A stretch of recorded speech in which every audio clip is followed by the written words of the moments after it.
That was not the face. That was the face. It's not technically my last time. I'll be back around Christmas. Yay! If I don't go to Cuba. Johnny, hold this for me. But, Okay? yeah. Just keep it up. So I'm going to Michigan State for saxophone.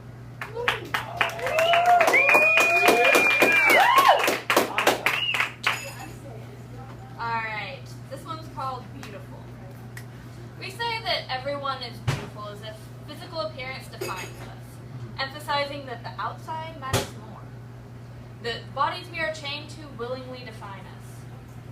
We tell our children that good looks are the way to success, that the more wrinkles they have, the more they are worth less. What does beauty have to do with brains with broken hearts and shattered chains? Why do we say you're beautiful when what we really mean is you're valuable? And everyone is valuable. Sure. Close to that one. Is close enough? Alright. This is another one. It's really short, called Silent Minds. There we go. Oh, whoa.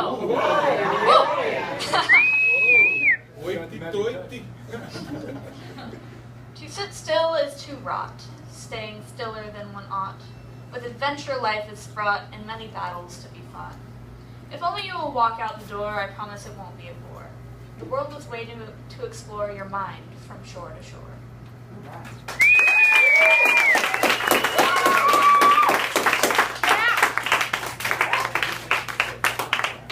Hey, girl. Everyone give it up for Hannah. And let's hope she does come back. That was one of those short ones when you drop. Okay, so new rule that I will remember next week. When you drop like a really short piece that's really good, you just like drop the imaginary mic and like walk off like. Yeah. Don't forget the shades. No. What? If you have shades, they're not mandatory. They're not. That can explode when you Who's throw next? off. It's an option. For those fringe benefits. Okay, so next. Oh, Lord. How do we get here? So coming up next, you have a very infectious laugh, Elements Explain. I'm a neighborly geek. You beat being a bad host. Okay. Speaking of passionate, we have a fluid, incredible energy, another blue guitarist here in our midst. We have Yuli. Woo!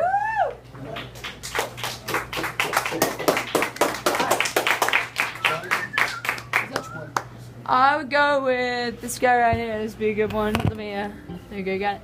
Give me a sound.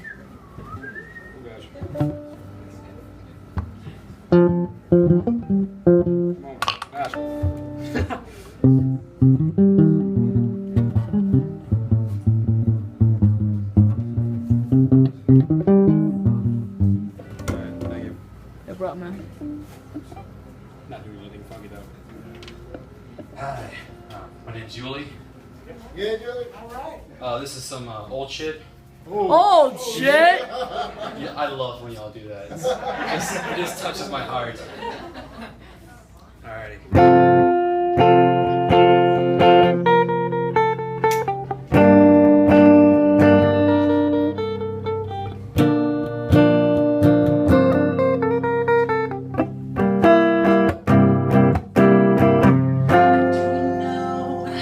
Which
Everyone give it up for Yuli.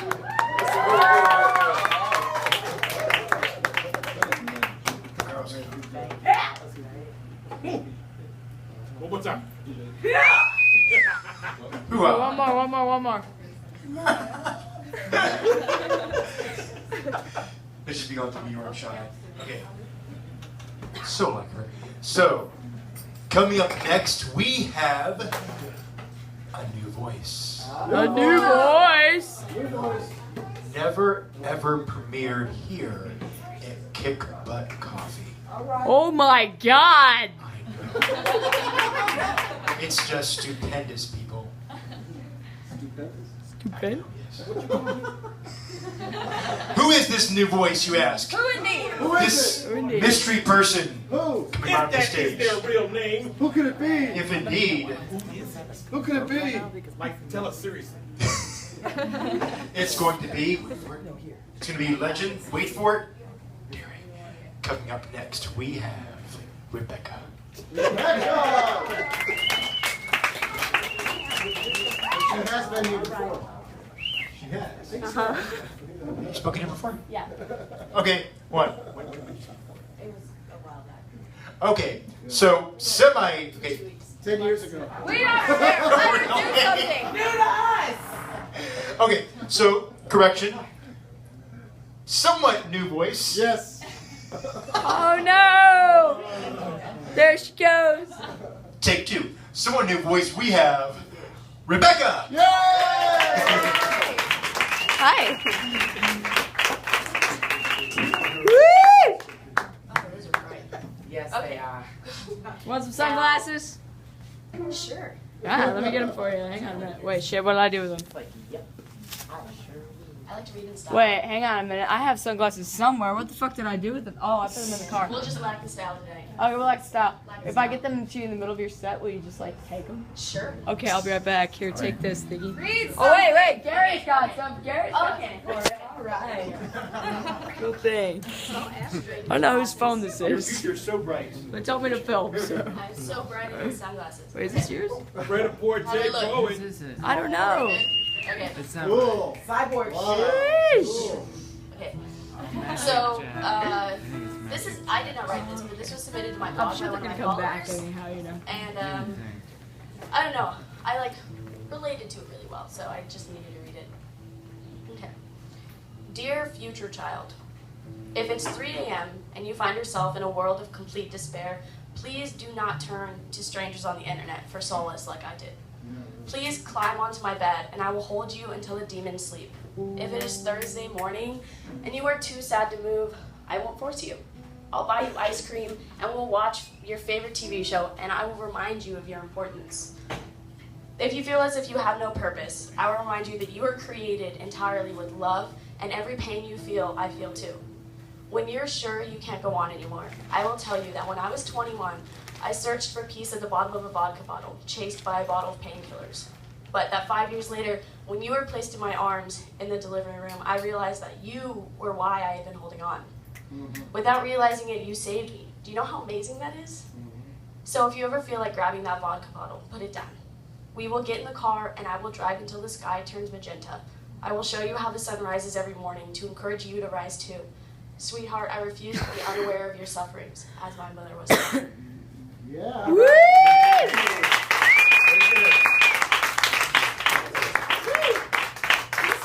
Whose are these? That's Gary's. You have a small head. Oh! That didn't come out right. That escalated quickly. I'm sorry, it's a beautiful small head. Okay, now this one I did write myself, and I wrote about an hour ago because I got some awesome inspiration by all of you guys. Yeah, New shit! Okay. They say that we all have stardust inside of our bodies. Woo! Galaxies in our irises, in front of the supernovas in our brains. We have black holes on our tongues and nebulas in our bones. We are children of the universe. The universe. We all have it inside of us. Inside of these vessels that carry our souls from one realm to another. Inside of these cages, we lock our secrets in with a key made of frozen blood that will inevitably melt away. Until one day, not even we can access ourselves. It is pain. It is beauty. It's everything you've ever wanted but haven't quite found yet. It's in the laughter of children and last seen in the eyes of the dying man.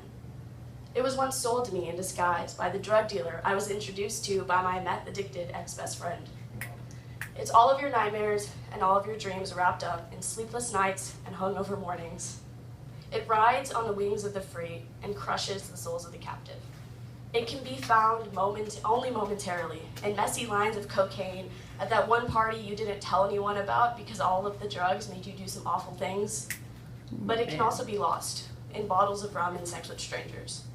It unlocks the padlocks you put on your own heart and rips your throat out the very next day. It's just life, and it's so torturously beautiful. Woo!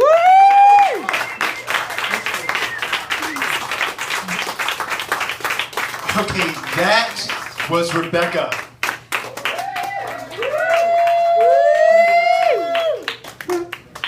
I even think that is deserving of few imaginary mics bombing to the floor. That was Rebecca. Yeah, Rebecca. Okay, coming up next, she is the host of Writer's Roulette. Yes. We have Teresa. Yes, Teresa. Yes.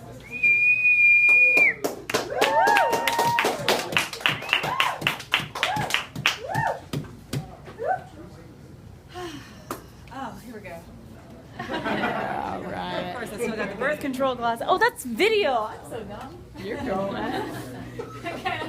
I struck a pose like it was you were taking a picture. That's I like my thought the mother pose was with a video wonderful. camera, and she was like, "It's a video, Mom."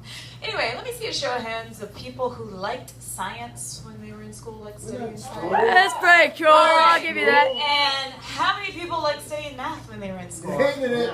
There we It's go. okay. That's No, what I'm man, talking it was about. okay. I used to be a math and science teacher, and kids would come in, for science class, and they were happy, and they'd come in for math, and it was like, you're not on death row, it's just math class.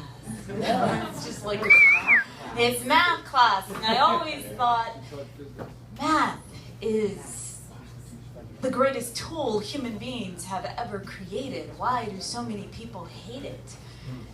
And then, thank you for mentioning that I used to teach physics, because I'd had 10th graders who came in knowing that physics was a science class, and then by October they said, this is just another math class. And they were just so pissed, like they were cheated out of science in this math class. And then I told them, if science didn't have numbers, it would just be poetry. And then it dawned on me, wow, what if I was allowed to teach math from the aspect of poetry rather than teaching to boring ass objectives. And then before I could ever do that, I found this book, because this was the type of math that I was tortured by, calculus. And it's called A Tour of Calculus, and it sounds so formidable. And yes, I'm opening this book because I'd like for you all to hear, especially you math haters, what math sounds like when a poet writes it. Okay. All right. We'll give you 10 Now, that's long for a math lesson. Wow. My students wouldn't give me 10 minutes. All right, so this little section is called How Much, How Many. Unlike Euclidean geometry, arithmetic rises directly from the wayward human heart. The love dove under the physician's stethoscope or lover's ear, sounding very much like the words, so soon it ends. Impossible to hear without a mournful mental echo. 1, 2, 3, 4. The doubled sounds, that beating heart, those numerical echoes, cohering perfectly for as long as any of us can count. The most familiar of objects, numbers, are nonetheless surprisingly slippery. Their sheer slipperiness, interesting evidence that certain intellectual tools may be successfully used before they are successfully understood. Numbers tend to sort themselves out by clans or systems, with each new system arising as the result of a perceived infirmity in the one that precedes it.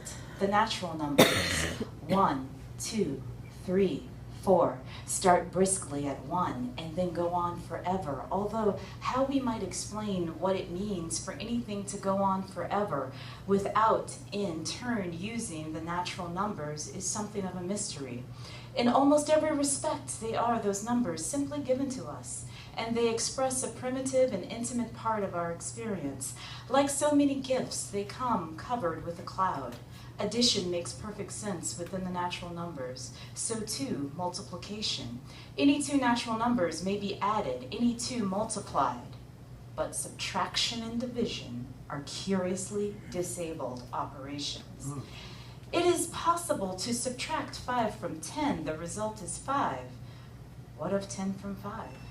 No answer is forthcoming from within the natural numbers. They start at 1. The integers represent an expansion, a studied enlargement of the system of natural numbers, one motivated by obvious intellectual distress and one made possible by two fantastic inventions. The distress I have just described, and those inventions. The first is the number 0. The creation of some nameless but commanding Indian mathematician. When 5 is taken away from 5, the result is nothing whatsoever. The apples on the table vanishing from the table, leaving their place a peculiar and somewhat perfumed absence. What was there? 5 apples? What is there? Nothing. Nada. Zip. It required an act of profound intellectual audacity to assign a name and hence a symbol, all that nothingness, nothing, nada, zip, 0. The negative numbers are the second of the great inventions. These numbers are marked with a call. Negative 504, negative 323, negative 32, negative 1. I have always thought the minus sign was a symbol of strangeness. The result is a system that is centered at 0 and proceeds toward infinity in the negative directions. Negative 5, negative 4, negative 3, negative 2, negative 1, 0, 1, 2, 3, 4. Subtraction is now enabled. The result of taking 10 from 5 is negative 5. And yet, if subtraction along with addition and multiplication is enabled among integers, division still provokes a puzzle. Some divisions may be expressed entirely by integral terms. 12 divided by 4, for example, is simply 3. But what of that of 12 divided by 7?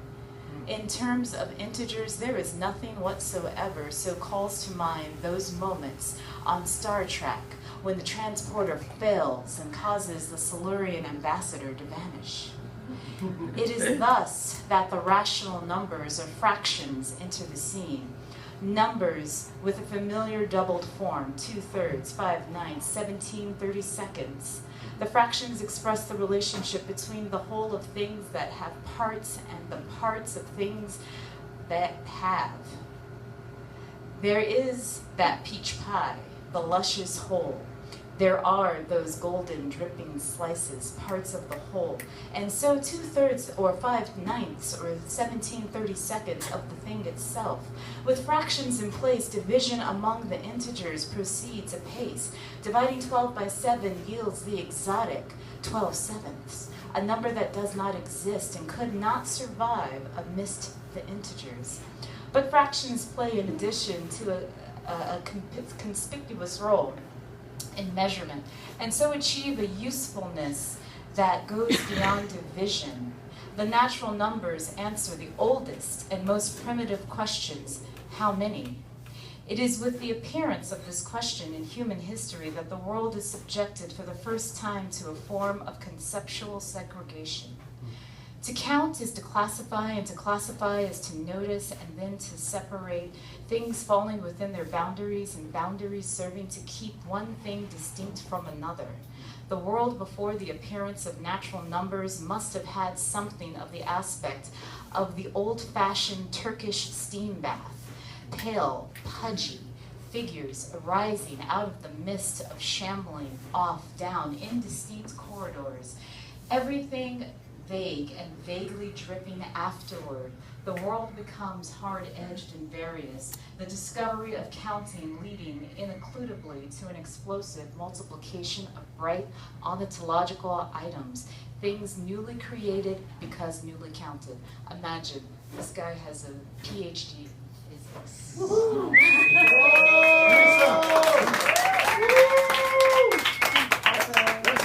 Yeah, man, whose phone was this? Yours? I am educated. I am. Everyone give it up for Teresa. Yeah, man, was this your phone? The only person thanks for there doing to that, read No math. problem, man. Good.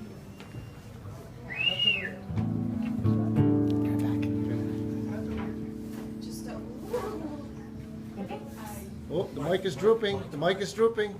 Just a little quieter. A little quieter. Maybe slightly. Just less. Even less. How about now? Okay, good. Okay. I've got one really short one and then a long one. You guys will indulge me walking around. Yeah.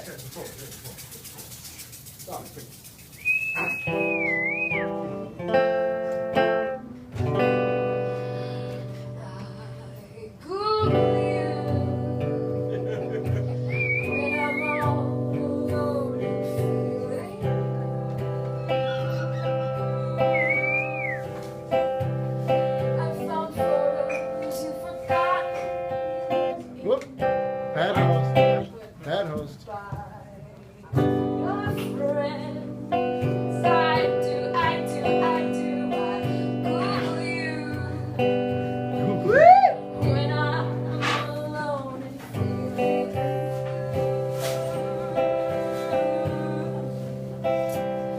I've read journals that you kept that month in France. I've watched you dance, and I'm pleased your name is practically unique. It's only you, some would-be PhD from Chesapeake, who writes papers on the structure of the sun. I've read each one. I know that I should let you fade, but there's that box and there's your name. Somehow it never makes the pain grow less or fade or disappear. I know that I should save my soul and I should crawl back in my hole, but it's too easy just to fold and type your name again. I figure I Google you when the day is done and everything is through.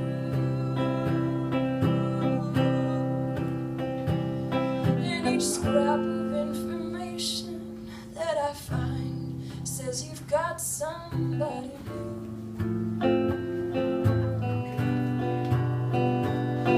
And it really shouldn't matter how to blow up my computer, but instead I Google you.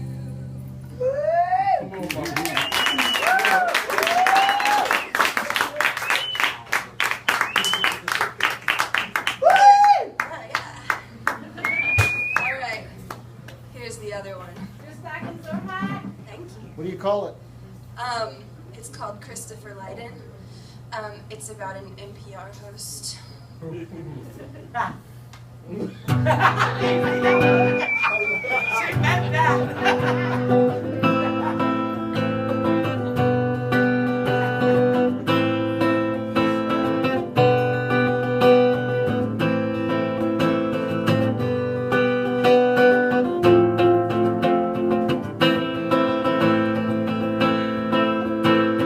Clutching the phone till my hands were sore. I never understood pain before, Christopher. You cannot know what it does to me hearing you speak on this frequency.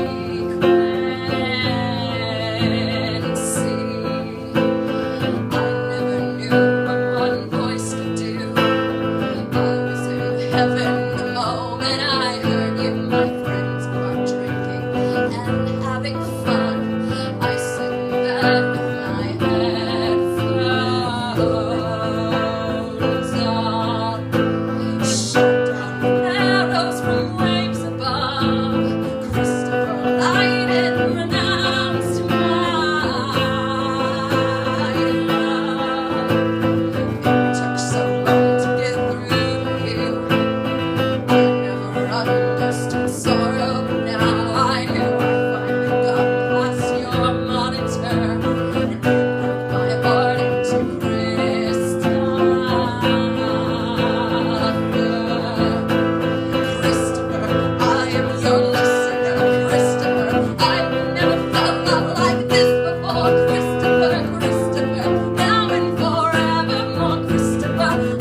Yours till it's mine.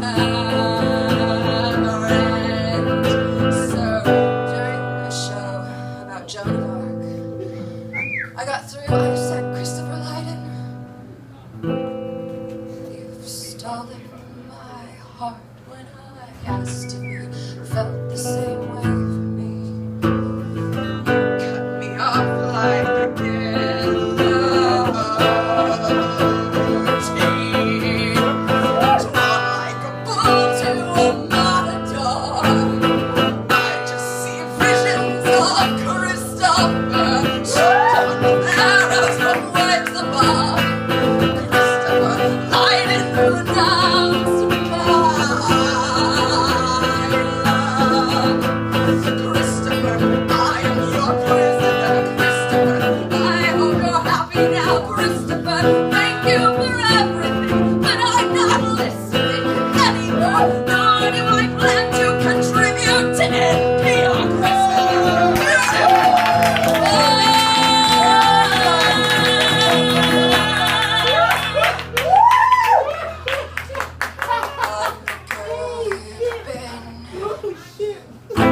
Waiting for.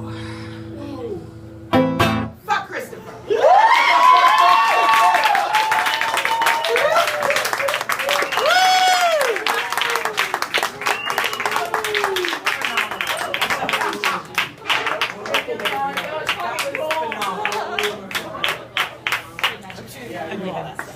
Already? Can't you see? This is reality. We've all experienced that dirty bucket.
right on a red light. You can make a right on a red light. You can make a You can make a what? You can make a right on a red light. You can make a on a light. You can make a on a light.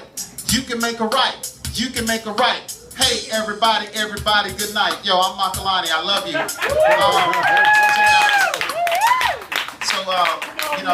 So I brought the mic. Y'all have been courteous and kind to give me your mind and time, two things which can never be returned. And for giving me that gratitude of confidence, that trust of faith, I'm in your debt. Never have so few owed so much to so many. I got that line from Let's Do It Again. No, Uptown Saturday Night. Uptown Saturday Night. Bill Cosby, Sidney Poitier at Madame Zenobia's when Madame Zenobia got robbed by Hiawatha Smalls, Biggie Smalls.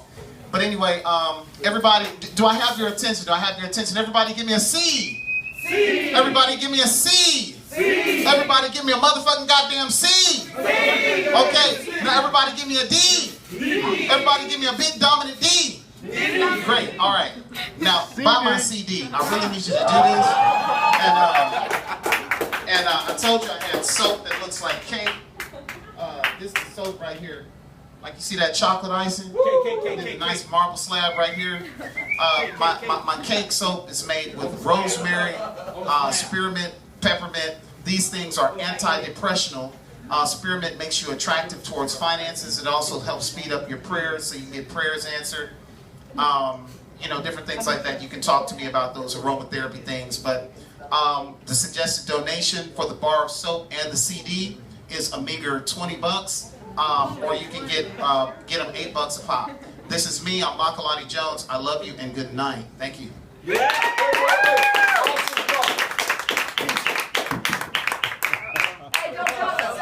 Don't drop the soap.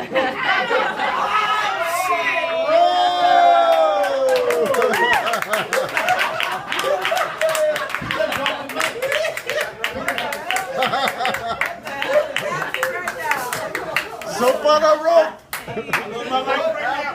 Soap on a rope. Y'all, this is Kick Butt After Dark. Quiet.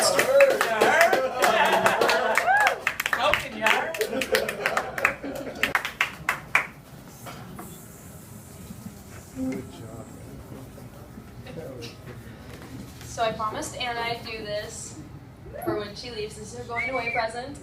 So a while ago I was thinking, and this is basically just introducing, it's called hands.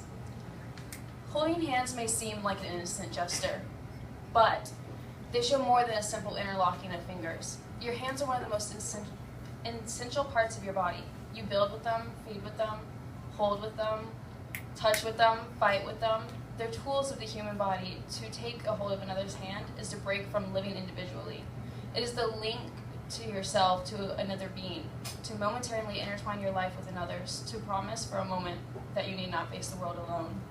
More simple, more aesthetically naive than other forms of affection, kissing, hugging, sexting. The act of holding hands is often trivialized in its true implications. That's true. That's true. No.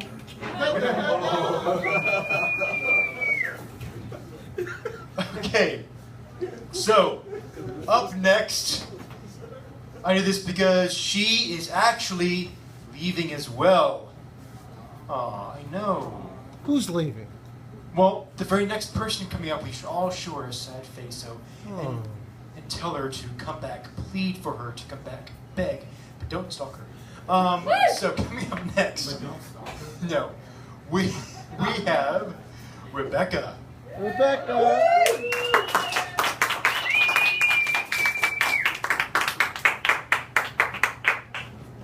Oh my gosh, it's been forever. I'm too short. Memories. Ah!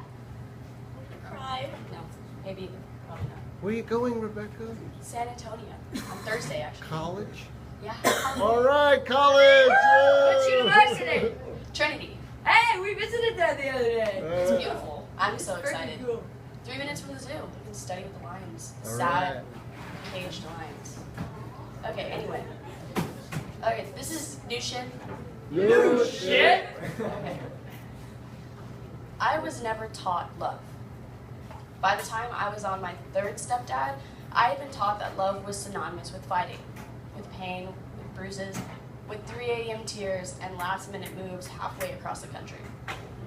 I was taught, by example, that love is not roses. It's not kisses. It is most certainly not affection. So, when love found me, I felt pain. I didn't know how not to love until it hurt. The hurt was supposed to be there, right? I mean, you can't truly love someone without it causing you pain. But then again, that doesn't sound right. What I grew up with, that couldn't have been true love, could it? It took years for me to see the truth, the beautiful, freeing truth of it all. Love is not pain. It most certainly doesn't have to rip through your organs and wrap itself around your ribcage until you can't fucking breathe. It doesn't have to wake you up with a punch to the gut at 2 a.m. It doesn't have to give you concussions. Life is pain, and love was given to us as a cure-all. So now I'm relearning love. I'm relearning kisses without tears, hugs without bruises, fiery passion without the burns. This way, I can love with all the life in my soul and not have to worry about tomorrow. Yeah. All right. Amen. Good job. All right, give it up for Rebecca. And those kick-ass red loafers. You're loafers, right? They're what? Toms. They're Toms. Okay. Toms. Kick-ass Toms. Wait, so, coming up next, you heard him speak earlier, making so many observations of the world. And coming up, we have Brett Miller. Yeah! Yeah! Are we still alive? Yes? That's what I'm talking about, man. Oh my gosh. That girl that was on before me, you did great, by the way. You guys, I see you're all in the back there. Got, it's like, what was that, high school? Never mind. Never mind. College? Okay. Never No, it's mind. awesome. I think it all offended I that. know. College! Not high school. This is the Breakfast Club, motherfucker. They probably don't. You know, it's interesting though, man. Has anyone here ever been to a high school reunion before? Yeah? Well, I haven't, but I was at a funeral recently. Oh, yeah. It's kind of the same thing. Isn't it? Both events require you to dress up, size each other up for egotistical purposes. These are people you haven't seen in years. It's like, Kathy, good to see you. Corpse is that way. Did you lose weight? I don't know. It's my friend's. Well, one of my friends. 10 years ago, man. 10 years ago, I knew this guy. So it's been a long time, but like open bar, was wearing a tux. It's dark. Okay, I get it. All right. Let's warm it up. How many people here have been in love before? Clap if you've been in love. Huh? Yeah? All right. How many people here have been in love with a deaf stripper? Huh? That's a niche romance. But there I was. There we were. And, you know, I wanted to communicate and get creative. She had a notepad. It was awesome. We're in the bar. I'm like, wow, she's really into me. I forgot that she's at the bar because that's her only strategy. She can't walk around like, like she can't do that. Oh, come on, guys. All right, fine. No, because there's probably deaf people. I know deaf people too. It's okay. But yeah, so we're talking. I'm getting arrows and shit, trying to sum up my poetry of like, yes, I find you attractive. You can read this. And then I was like, this is too much effort. She's deaf. I can do better. I left. All right. It's not that type of crowd. You know, you gotta talk about the pain, guys. You gotta laugh at that shit, because the world is a fucked up place. It is, all right? Thank God we're in Austin, Texas. You could be in Syria, Zimbabwe, or North Korea. You know, you don't know. It's luck of the draw where you come out of in this world, if you ask me. I mean, there is something, I think. Because we gotta believe. There's something. I don't know what it is, but there's something. But yeah, I'm gonna die alone, so. Yeah, here's to you, fine people. Yeah, but what else do I want to talk about? Yeah. I don't know, my parents, I love my parents, man. They're back in DC. I miss them already. I'm a little homesick. I had a dysfunctional family upbringing. I mean, who hasn't? But mine were special. You know, like, my parents didn't even sleep in the same room. Woo! Yeah. Yeah. weren't religious or anything. My mom, she slept in the attic. And it's weird because my dad's the one who's Jewish, so. What does that? Whoa! Historical reference. How dare you? What? Let me tell you something. You are all magnificent creatures, okay? God's creatures. Some of us do better than others in certain things, but some play guitar, others host, most roast. And that man right there knows what I'm talking about. Yeah, I know him actually. He's a hell of a guy. That's Devin, everyone. He's a good guy. Yeah. He's tall. He's handsome. All right, well, I think I can go out stronger than this, maybe? I don't know. Let's do it. Let's do it? Play that guitar. All right. Why not? How about we do a little music? Because I'm a narcissist. Bow now,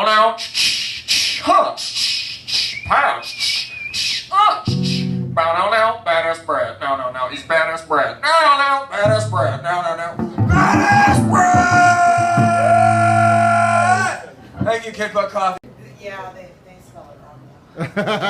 It's not. I met you in 1493. I was born in 1450. You were several years older than me, and this is my first memory of a meeting with we. You were a bard singing in the street. Your words spoke to my feet. Your rhythm gave my heart a beat. Your spirit set me free, and I could feel you were one of my needs.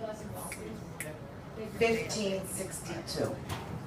I was only 17. You were born in 42. I saw you again under a sky so vibrantly blue. You painting in the park, and me on my way to the pew.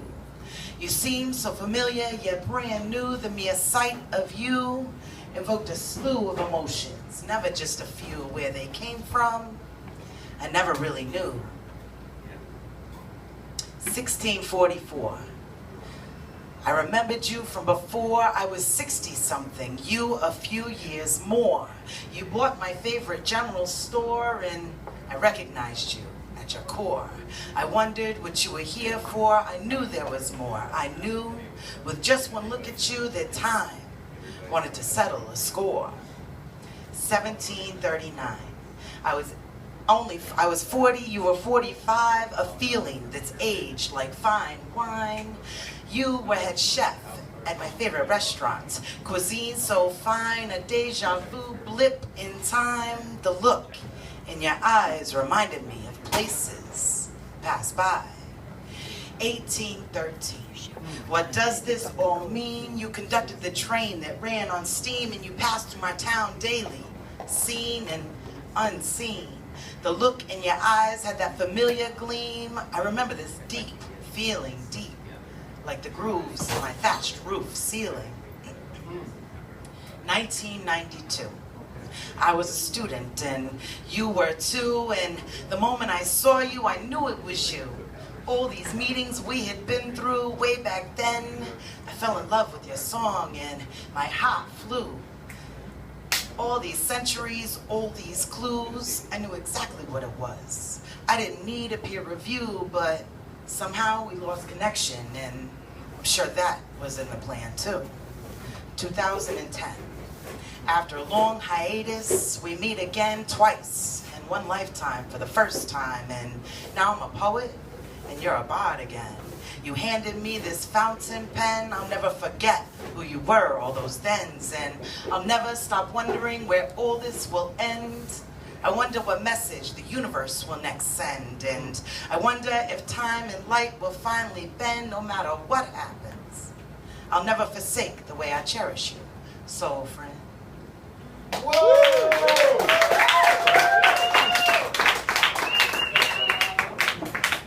Everyone give it up for Sunny!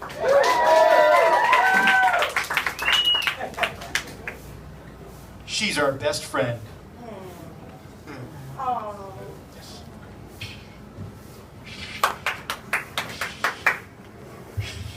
So did we have a good time, ladies and gentlemen?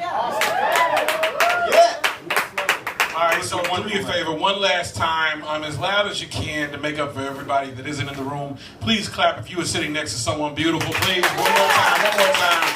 So if you don't, here's how it goes, because it don't go no other way. In case you didn't know where you were exactly where you needed to be, ladies and gentlemen. You were spoken and heard, as always, an open-minded, open mic experience. Bring words, make noise, bring yourself, make friends. Give it up for my ultramagnetic co-host, the amazing Lawson Thought, ladies and gentlemen. Give it up for the Danimal. Shout out to Kickbutt Coffee, ladies and gentlemen. Make some noise for every man and woman that you have seen grace this stage. And, yeah, take care of you for me. And good night. Good night. You gotta go home, but. Hey, you gotta say good night. Say good night. Good night. Say good night.